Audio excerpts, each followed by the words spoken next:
What if I told you that faith isn't just some vague hope you're supposed to hold on to? What if it's actually a tool, a powerful tool that you can actively control?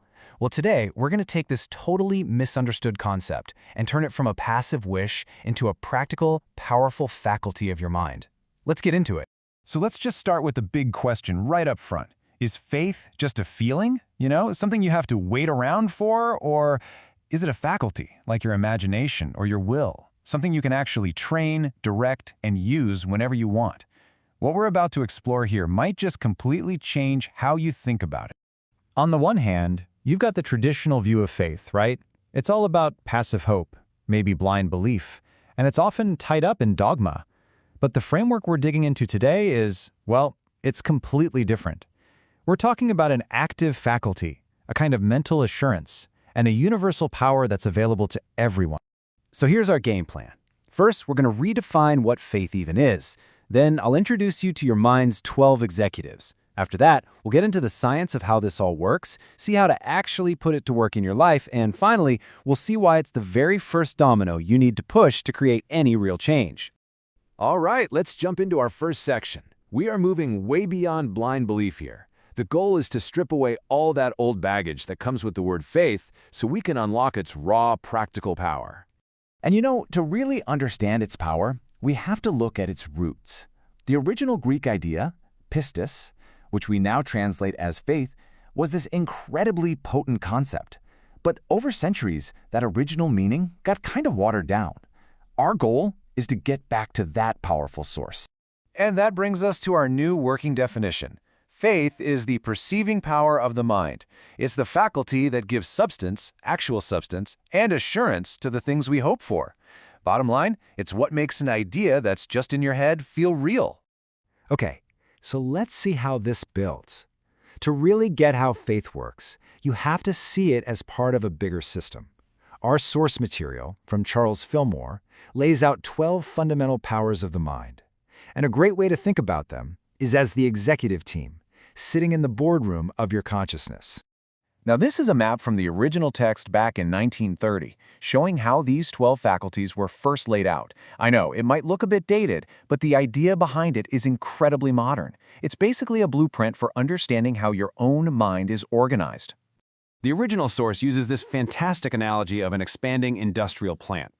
As a business gets bigger, you can't have one person doing everything, right? You need to hire department heads. Well, these 12 powers are like the specialized executives who manage every single aspect of your inner world. And here they are, the whole team, all 12 executives, everything from strength and love to zeal and order. Now, for our purposes today, we're really zoning in on faith. But just notice how it works alongside two other crucial powers we're going to talk about later: imagination, who's like the architect, and will, the executive who actually gets things done. So how does this faculty actually work? What are the mechanics? This is where we get into the nitty-gritty, moving from just theory to some really powerful analogies that make it all click. I love this quote because it puts it so simply.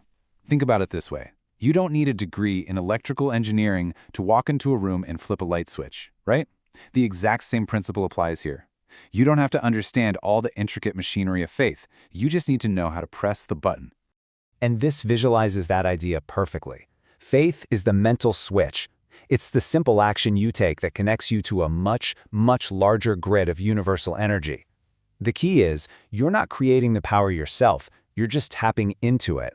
So this is its key function. Faith is that unwavering mental state, that unfailing assurance that moves an idea out of the realm of maybe someday and into the feeling of this is happening. It gives substance, a feeling of reality to the ideas you're holding in your mind. Here is a fantastic way to think about it. Imagine you're building a house. Your imagination is the architect. It draws up the blueprints.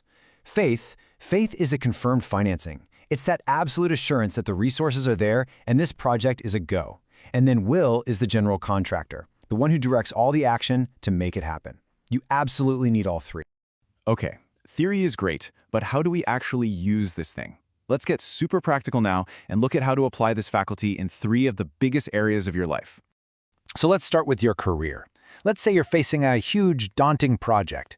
Instead of just grinding away with brute force, you apply faith by consistently holding the mental image of the project already successfully completed.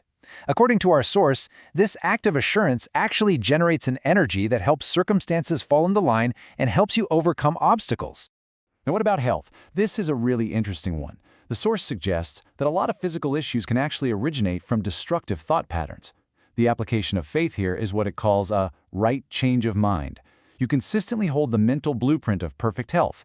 This is said to quicken and restore the body's natural functions by basically cutting off the power to those negative patterns. And finally, relationships. The source describes friction between people as contending vibrations between love and judgment, or, your heart and your head. Applying faith here means using your intuition to wisely choose how you relate to people, which helps bring your head and your heart into harmony, and the result is less friction and a much better connection. So as we start to wrap this up, let's just zoom out and look at the big picture. Why is this one faculty so incredibly foundational? Why is it considered the first executive you need to call into action? It really all boils down to this one core idea. Your imagination can create the most beautiful, perfect blueprint, but it's faith that gives that blueprint the feeling of reality. It's the mental act that says, this isn't just a drawing anymore, this is a building that's actually under construction. But of course, a blueprint and the confirmed funding, that's not enough on its own, is it? You still need a builder. You need a power that can direct all that energy and make the work actually happen. So, what is that executive faculty that gives your vision direction? Well, we'll explore that one next time.